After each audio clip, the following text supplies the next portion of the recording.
I'm thinking, Lord have mercy. You just go Jesus. You know,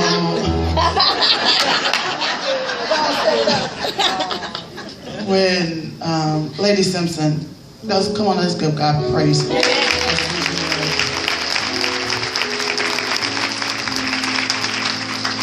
When she reached out to me, she was like, the Lord, I was trying not to, I was really fighting this, but I just saw something and God showed me this, and I don't know how you're going to, how I was going to know how I would respond or receive. And she was like, I know I asked you to sing and to do praise and worship or whatever, but God showed me that you needed to be one of our speakers. I said, honey, I want to tell her, go back to sleep. Lay down. It's indigestion. It's only because you just saw me the other night. That's all it is. You just saw me the other night. Go to bed. Lord have mercy. But, and I said, yes, because I understand that a lot of times, even when I stand to minister in song, that what I deliver to others, I got to live it as well. Amen. Amen. And not that I live shabby. I don't do that. I don't play with God. But there's some things that I understand that God has called me to do, and I can't effectively say, you say yes, and I'm in the back saying no. Come on. Because of course I realize that when seed has been planted, and when God has put something on the inside, we didn't raise our hand and volunteer and say, oh yeah, Lord, I like. It wasn't a line for singers, it wasn't a line for ushers, it wasn't a line for ministers, it wasn't a line. It was just, when we came, God already knew what we were going to do, and the calling and the anointing and that rested on our lives. And so I understood that I don't have a choice in the matter. I didn't choose it, he chose me. And so my topic is, you were chosen to have this baby. And I'm going to tag it, I'm anointed for this. So I began to think about it, and I was like, okay, so how can I deliver this? And I began to think about, the first thing came to mind was, I thought about Mary. Mary was engaged. Things was, yeah, it was right. They had a little nice man and doing her thing, and she wasn't thinking about no Sharon. Real talk. Let's talk about this thing.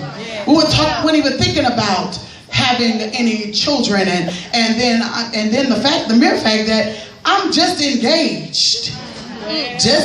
We just coming together to even talk about a marriage. Yeah. And isn't that so like God, that at the moment when he begins, when things look like they're going real good, that God will step in and say, now do this. Yeah. And what he told us to do don't look nothing like what we thought it should have looked like. It don't even appear to be close to what we figured it should be.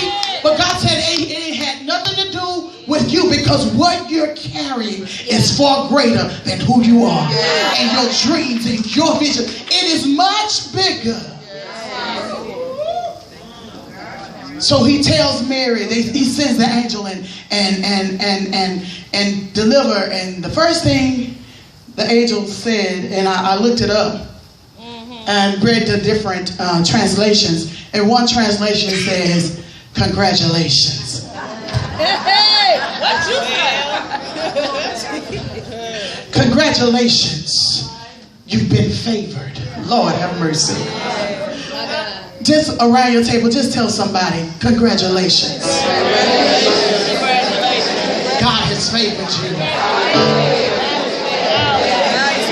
If they didn't get happy with you, you need to find you somebody else and tell them congratulations. God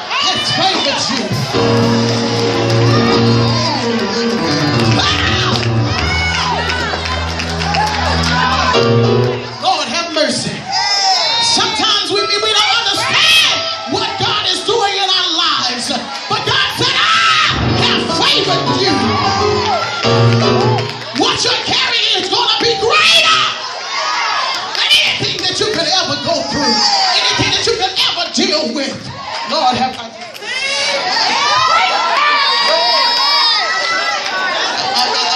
just thought about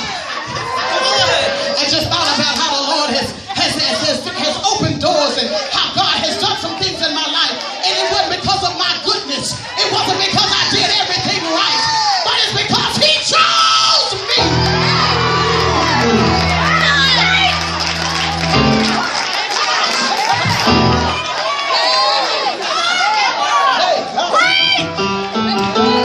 Lord have mercy.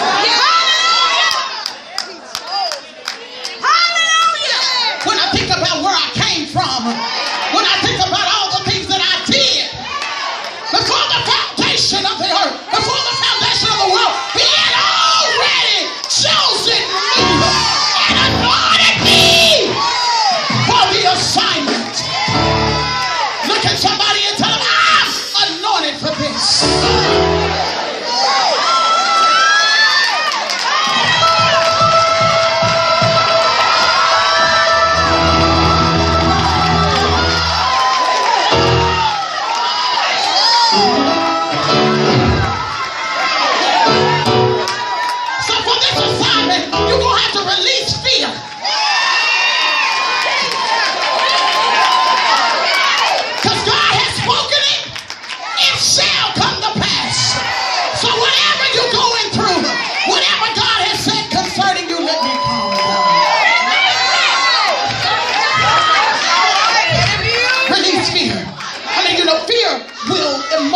You. Fear will cause you to become stagnated. Fear will cause you to not move when God says move. Fear will cause you to give up on some things when you know that God has already said it and you know that it's the truth. So your first thing is write it down, release fear. For God has not given us the spirit of fear, but that of a sound mind. Hallelujah. I'm moving. Hallelujah. I let everybody know about Mary. Luke 1, 26 through 38. That's where we are. So when you go read it again, because it'll really bless you. Hallelujah. Number 2, you got to see it the way God sees it.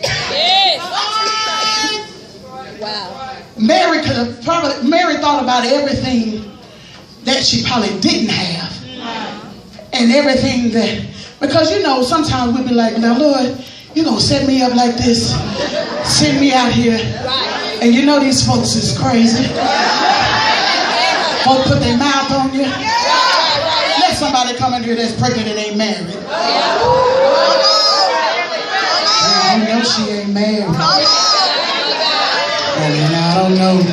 You don't know, she could have been artificially inseminated. You don't know. I don't know. But that's what we do. Yes, we do. And so Mary understood where she was in her situation and what God had done and how God was going to do it.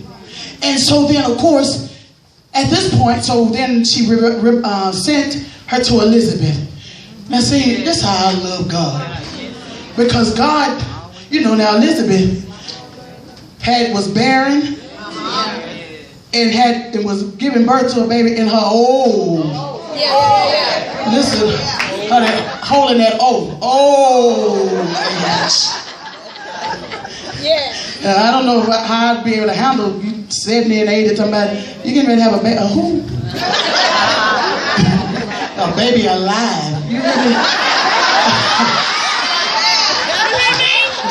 pull out them Barbie dolls. It's about as close to a baby we're gonna get. But he sent. Elizabeth is pregnant, and so of course Mary goes to where Elizabeth is. Now this is where you gotta check your connections, because when she went to Elizabeth was excited. She got so excited that when Mary began to speak, she was filled with the Holy Ghost. Ooh, that blessed me. Sometimes you ain't just speaking a word or just saying one thing can cause somebody else's whole entire life to be changed. God was already at work, and Mary didn't even realize it. He was already using her. So of course, sending her on, and she shares with Elizabeth, and then Elizabeth speaks back to her and encourages and tells her. So we got to see this thing the way God sees it. Sometimes our thinking can be so minute, and and the Bible says His ways is not our ways, His thoughts are not our thoughts. But sometimes you got to be able to get a glimpse, just see that thing in the future. I was up in Connecticut this past weekend, and the minister said, if it ain't on your mind, it ain't in your future.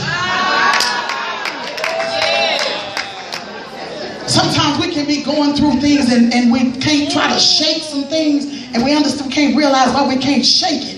And it just keeps, every time we do something, every time we move, it comes right back to us, because seed has been planted, has been deposited on the inside of you. So I don't care how you try to get away from it, Kirisma, from preaching. You can't get away from it because it's on the inside of you. I put it there.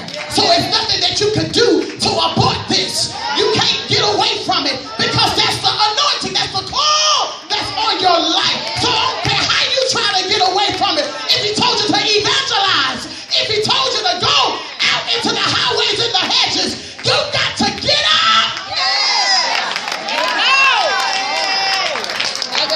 You helping us? And you got to go to work. And lastly, Jesus, after all of releasing the fear, and now that you kind of, okay, I see where you're going, Lord. I see this. Give God a yes. my God. What's standing between you and your destiny is your ability to say yes.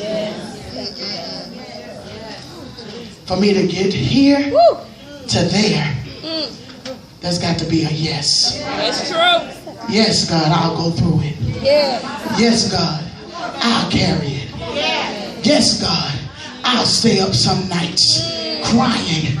God, yes, I'll do it. Yes, I'll do it. And before you know it, you've reached your place of destiny. And so many times, and some of you may be thinking,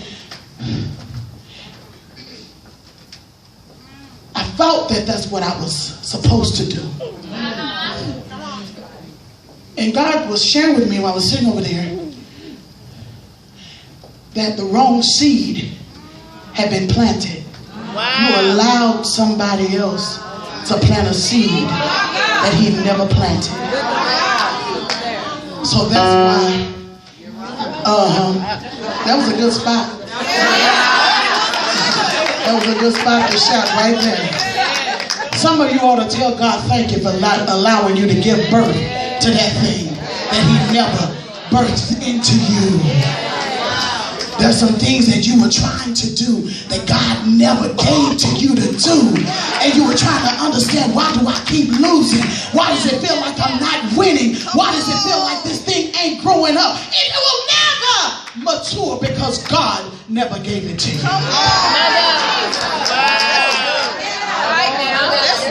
And that hurt. That hurt. So my charge as I go to my seat, That was good. is to remind you again that you have been chosen to carry this baby. Now I'm gonna say this last verse, and I'm gonna drop the mic because this is gonna preach on its own. To me, Luke 1:45 says this: and blessed are you for believing, because the things that the Lord has told you, it will